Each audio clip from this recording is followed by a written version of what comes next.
आदाब नमस्कार the red mic में आपका स्वागत है। मैं हूं सौरभ शुक्ला। आप सबका वीकेंड अच्छा गया होगा। मंडे है और एक बहुत अहम खबर थोड़ी ही देर में हमें मिलने वाली है कि पिछले 5.5 साल से जेल में बंद उमर खालिद, खालिद सैफी, गुलफिशा फातिमा और जो तमाम आरोपी हैं दिल्ली दंगों के साजिश के मामले में, उन्हें ज़मानत मिलेगी या नहीं मिलेगी। आपको बता दें कि 3 हफ्ते पहले सुप्रीम कोर्ट ने सुनवाई करके इस पूरे मामले में ऑर्डर रिजर्व कर लिया था और ऑर्डर रिजर्व करने के बाद 5 तारीख यानी सोमवार को लगभग 10:30 से 11 के बीच में थोड़ी ही देर में फैसला आएगा कि उमर खालिद बाकी लोग जेल से बाहर आएंगे या नहीं आएंगे। आपको बताएं, इस पूरे मामले में बेल पर कभी शायद इतनी सुनवाई नहीं हुई होगी, लेकिन पिछले 3 महीने से कम से कम 11 से 12 तारीखों में बेल पर सुनवाई हुई। तमाम आरोप प्रत्यारोप लगे। उमर खालिद के लिए कपिल सिब्बल जैसे वकील पेश हुए, तो वहीं दिल्ली पुलिस की तरफ से सॉलिसिटर जनरल तुषार मेहता पेश हुए और उन्होंने पूरी ताकत लगाई और कहा कि इस केस में जब तक फैसला नहीं हो जाता तब तक इन सबको जेल के अंदर रहना चाहिए। वहीं जो आरोपी हैं उनकी तरफ से ये कहा गया कि बिना ट्रायल के 5.5 साल से जेल में रखना ये भारत की न्याय व्यवस्था के खिलाफ है, उसकी आत्मा के खिलाफ है। आप कैसे बिना ट्रायल के इन लोगों को सिर्फ आरोपों के आधार पर जेल में रख सकते हैं, क्योंकि जो इन पर जो आरोप लगे हैं, जिन धाराओं में आरोप लगे हैं, इन पर तो यूएपीए लगा रखा है, FIR 59 है, लेकिन जो और भी जो धाराएं हैं उनमें तो सज़ा भी 5.5 साल की नहीं है। तो ऑलरेडी बिना दोषी साबित हुए, बिना सजा के, सिर्फ आरोप मात्र पर ये लोग 5.5 साल से जेल में हैं। और ये भी कहा कि मान लेते हैं कि अगर कल ट्रायल के बाद ये सब निर्दोष साबित हुए तो क्या इनके 5.5 साल जो इन्होंने जेल में काटे हैं वो क्या दिल्ली पुलिस वापस दे देगी। तो ये सब तमाम आर्ग्यूमेंट हुए। उमर खालिद की तरफ से कहा गया कि दिल्ली पुलिस की चार्जशीट में ये आरोप लगाए गए कि उमर खालिद और बाकी लोगों ने मिलकर इस पूरे दंगे की साजिश रची है, जबकि जब दिल्ली में दंगे हुए तो उमर खालिद प्रेजेंट ही नहीं थे, उनकी मोबाइल लोकेशन भी वहाँ पर नहीं थी। दिल्ली पुलिस की चार्जशीट में कहा गया कि हम उमर खालिद ने जाके अमरावती में भड़काऊ भाषण दिया। तो उमर खालिद ने कहा कि उन्होंने अपने भाषण में तो महात्मा गांधी और अहिंसा के रास्ते पर चलने की बात कही थी, हिंसा की तो कहीं बात ही नहीं हुई थी। तो दिल्ली पुलिस जो चार्जशीट में कह रही है, जो वास्तविक वीडियोस हैं भाषण के, उनमें विरोधाभास है, उनमें कुछ मैच नहीं होता है, अलग अलग बातें सामने आ रही हैं। बहुत सारे दलीलें दी गई दोनों तरफ से। सलमान खुर्शीद ने वियतनाम वॉर का जिक्र कर दिया, तो किसी ने शेर भी पढ़े, किसी ने ये भी कह दिया कि ये वाइट कॉलर मॉड्यूल है जो अब इस देश में चल पड़ा है, पढ़े लिखे लोग इस तरीके के काम कर रहे हैं, ये दिल्ली पुलिस की तरफ से कहा गया। बहुत लंबी सुनवाई।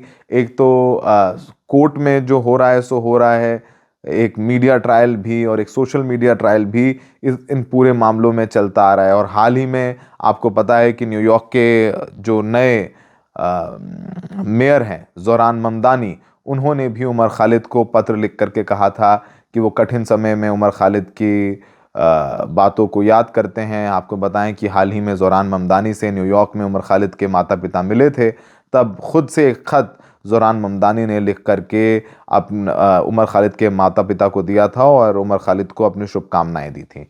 तो ये जो दिल्ली दंगों का मामला है, फरवरी 2020 में दिल्ली में राइट्स हुए जिसमें 53 लोगों की मौत हुई थी, हिंदू मुसलमान मिला करके। और इस पूरे मामले में 16 सितंबर को चार्जशीट फाइल हुई यूएपीए के अंदर और इसमें 15 लोगों को आरोपी बनाया गया था। इस पूरे मामले में नवंबर 2022 में पहली सप्लीमेंट्री चार्जशीट फाइल हुई, 24 फरवरी 2021 को दूसरी सप्लीमेंट्री चार्जशीट, मार्च 2022 को तीसरी और 7 जून 2023 को आखिरी चार्जशीट फाइल की गई थी। अक्टूबर 2023 में एडिशनल सेशन जज अमिताभ रावत ने आर्ग्यूमेंट्स किए थे चार्ज पर डे टू डे बेसिस पर। मिड दिसंबर 2023 को रावत का ट्रांसफ़र हो गया, फिर समीर वाजपेयी आए और फिर दोबारा से हियरिंग शुरू हो गई। फिर सितंबर 4 2024 को दिल्ली पुलिस ने स्पेशल सेल को बताया कि इस पूरे मामले में इन्वेस्टिगेशन कंप्लीट हो गई है और 5 सितंबर को आर्गुमेंट ख़त्म हुए। 12 सितंबर 2024 को चार्जेस पर बहस शुरू हो गई और अब भी जो है चार्जेस पे ही बहस हो रही है। ट्रायल तो अभी शुरू भी नहीं हुआ है, चार्जेस भी फ्रेम नहीं हुए हैं, तो अभी ट्रायल शुरू नहीं हुआ है। सबसे बड़ा आर्ग्यूमेंट आरोपियों का यही है कि बिना ट्रायल के आप इन लोगों को इतने लंबे वक्त तक जेल में नहीं रख सकते हैं। इसमें यूएपीए में जो लोग हैं इनमें से कुछ लोगों के नाम जैसे उमर खालिद का बताया हमने, खालिद सैफ़ी का बताया, शिफाउर रहमान है, इसमें ताहिर हुसैन है। शिफाउर रहमान और ताहिर दोनों ही दिल्ली के विधानसभा चुनाव भी लड़े थे। और इसके अलावा इसमें सिर्फ एक लड़की है जो अभी जेल में है, गुलफिशा फ़ातिमा। जो बाकी लड़कियां थी नताशा नरवाल, शफूरा जरगर और देवांगना कलिता, इनको हाई कोर्ट से बेल मिल गई थी। लेकिन बाकी लोगों की बेल पर सुनवाई हाई कोर्ट ने भी की थी और बेल को हाई कोर्ट ने रिजेक्ट कर दिया।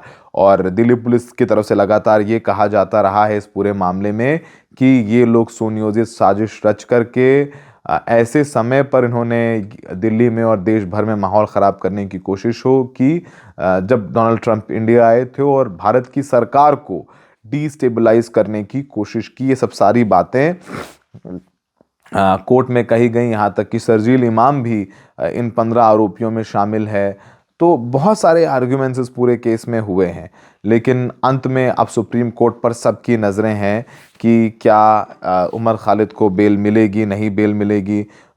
सबकी नज़रें सुप्रीम कोर्ट में है। थोड़ी देर में जब फैसला आएगा किस तरीके से इस पूरे मामले में सुप्रीम कोर्ट का रुख रहता है। अगर बेल मिलती है, जिसकी उम्मीद लगाई जा रही है कि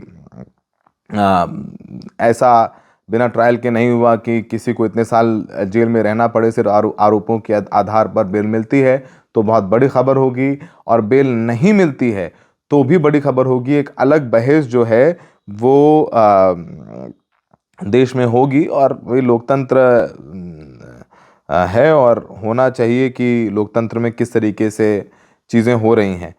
इस पूरे मामले में उमर खालिद के पिता ने एक्स पर एक कमेंट किया है। उन्होंने लिखा कि Supreme Court will pronounce its judgment on Monday on the bail petitions of Umar Khalid, Sharjeel Imam, Gulfisha Fatima and Meeran Haider. Verdict is keenly awaited for its implication on personal liberty and constitutional values. We pray for a bold, just and positive judgment. यानी कल supreme court Umar Khalid, Sharjeel Imam, Gulfisha, Miran Haider की bell पर फैसला सुनाने वाला है, और इस फैसले पर सबकी नज़रें हैं और जिसके इम्प्लिकेशंस व्यक्तिगत स्वतंत्रता और संवैधानिक मूल्यों पर निर्भर करती है। और हम प्रार्थना करते हैं कि सुप्रीम कोर्ट न्याय को ध्यान में रखते हुए एक अच्छा निर्णय लेगा। जाहिर सी बात है उनका बेटा जेल में है तो ये सब सारी बातें कह रहे हैं। जब अभी हाल ही में उमर खालिद 14 या 15 दिन की परोल पर बाहर आए थे, उनकी बहन की शादी है, उस वक्त उनके करीबी दोस्तों से ही मिले, मीडिया से उन्हें मिलने की इजाज़त नहीं थी। तो उमर खालिद ने कि जो दोस्त हैं वनो ज्योत्सना, जो लगातार उमर खालिद की हर लड़ाई में उनके साथ रही हैं, कानूनी लड़ाई में उनके सबसे करीबी दोस्तों में से हैं, उन्होंने क्या बताया था उमर खालिद के बारे में वो हम आपको सुनवा देते हैं, जिसमें ज़ोरान ममदानी के पत्र के बारे में भी बात कर रही हैं। उमर खालिद क्या घबरा गए हैं, क्या डर गए हैं, क्या वो ये कहते हैं कि हार गए हैं, बहुत सारी बातें हैं जो उन्होंने बताई, साझा की। आइए आपको सुनवाते हैं। ये इंटरिम बेल्स का यही दिक्कत होता है कि 2 हफ्ता जैसे 2 दिन में बीत जाता है और फिर 2 महीने तक बुरा लगता है जब इंसान वापस जेल चले जाते हैं। पर anyways 2 weeks were really fun. बहुत बातचीत हुआ सब लोगों से, वो बहुत अच्छे से मिल पाया उमर। और इस 2 हफ्ते में क्योंकि उसकी बहन की शादी भी थी तो बहुत सारे रिश्तेदार भी आए थे, बहुत सारे दोस्तों से भी बात हुआ और फोन पे भी बात कर पाए बहुत लोगों से। तो ओवरऑल काफी अच्छा था। लेकिन जब वापस चला गया ऑन 29th, तब ऑब्वियसली सबको बुरा लगा फिर से। मतलब वैसे तो वो परेशानी, मतलब एक तो एंजाइटी है, डेफिनेटली एक एंजाइटी है कि क्योंकि सुप्रीम कोर्ट में भी ऑर्डर रिजर्व्ड है, क्या होगा उसका एक एंजाइटी है। हम सब में है वो एंजाइटी, सब में वो टेंशन है, उम्र में भी है, ऐसा नहीं है कि नहीं है, ऑफ कोर्स है वो एंजाइटी। लेकिन हम सब में से, मेरे ख्याल से हम सब में से सबसे ज्यादा हिम्मत उसी का ही है, वही हम सबको हिम्मत भी देता है टू बेसिकली फाइट दिस। तो इसीलिए हम लोगों से तो कम ही परेशान था, थोड़ा बहुत तो परेशान सब लोग ही हो जाते हैं। इतना दिन हो भी गए, 5 साल is a very long time. 5 साल किसी को अगर बिना ट्रायल, बिना बेल के और बिना कोई कसूर के जेल में रहना पड़े, वो मतलब हम लोग तो सोच भी नहीं सकते हैं।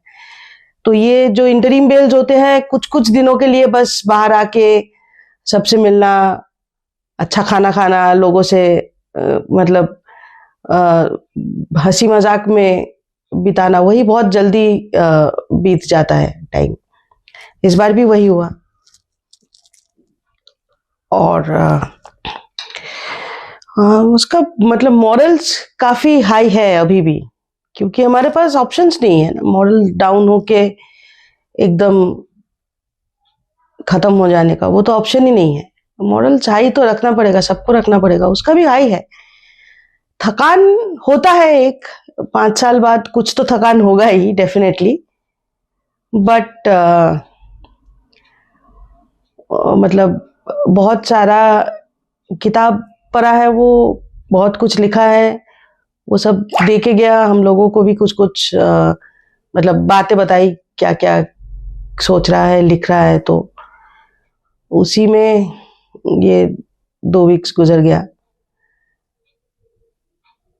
थकान है, मॉरल थोड़ा डाउन है, लेकिन ऐसा नहीं है कि मॉरल एकदम डाउन है। Spirits are still high. मतलब लास्ट डे जब वापस जाना था, तब हम सब डाउन थे, लेकिन he was smiling and he was absolutely in good spirits. वो वापस जाने के बाद भी हमारा मुलाकात हुआ और फोन पे भी बात हुई। He is fine, so he just said don't worry about me.